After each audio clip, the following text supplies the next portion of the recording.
Yeah. You've got to be confident. Okay, so we've got the live gameplay now. So we've got Goku versus Android 16. Right, I'm the one with Goku. Do you want to talk Now, us through any of the... I've only just learned, having watched that trailer, that Android 16 was in the game. Well, there you go. I didn't know he was in. So already, I'm flabbergasted. I'm happy to just sit there and watch the gameplay Yeah, so and if not we say just sit in anything. silence. But I'm sure, please take us through your, some of the design elements of the game and the battling and how it all works. Like, yeah, of course. So a 3 versus 3 fighting game, which is the base of this new fighting Dragon Ball experience. And that brings the whole deepness of the gameplay, since you obviously cannot master just one character. You have to improve your skill on different fighters and to do some interesting combination of fighting styles to build a dream team. So I've actually been privileged enough to play this in the UK at Bandai, and I noticed you can do things like father-son Kamehameha with Gohan and Goku. And right, maybe we can do it now. Yeah, I can try it. But yeah, exactly.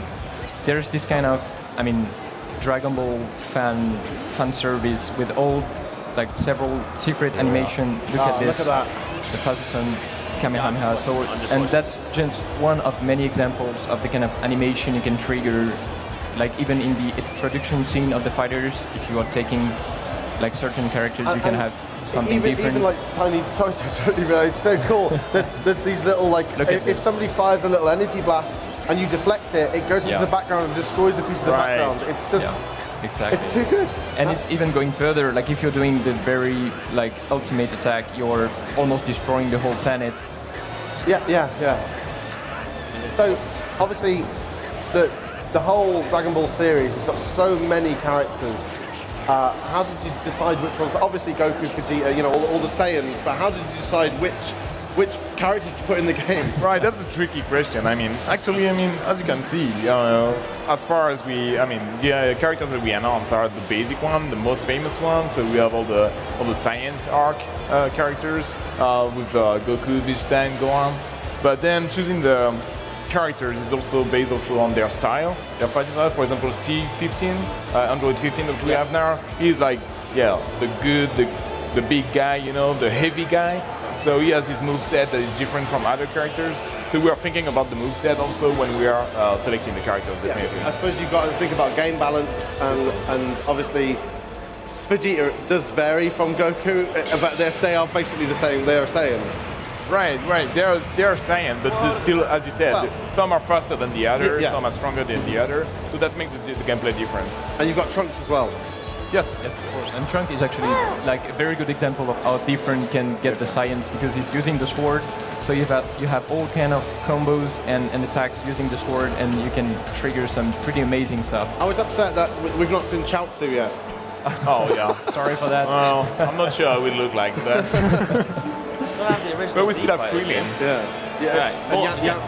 Krillin's in. That's cool. Krillin's in. I'm sorry, I don't know. Can't reveal. I'll try and get the sneaky nuggets.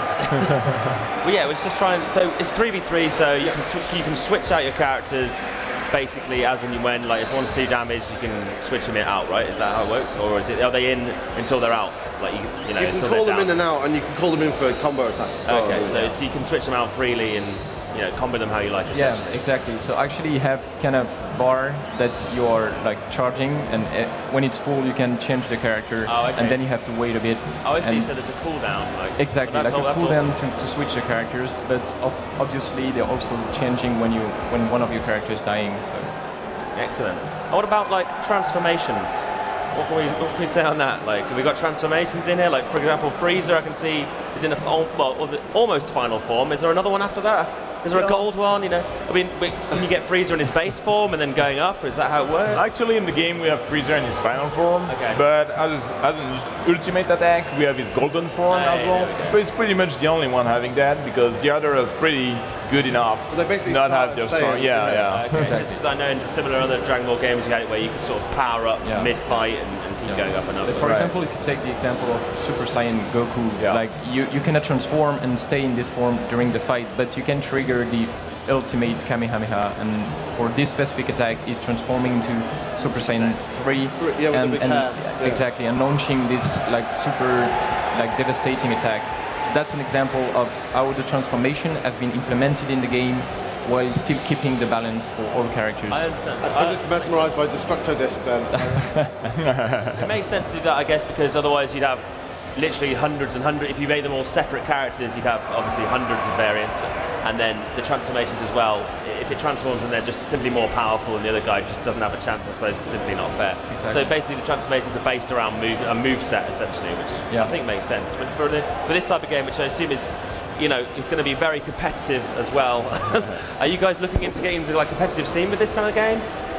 Yeah, actually, that's an interesting question because like we had a lot of discussion about that, and clearly our approach on the competitive like topic is like we don't want to impose the game to the fighting community. Really want to let them try the game, to let them like see if the game is worth doing competition on that, and to acquire some grassroots legitimacy on the competitive scene. And so far so good, honestly. From E3 to EVO, it has been quite incredible feedback. That's excellent. But there's a man in my head telling me that we're not allowed to keep playing.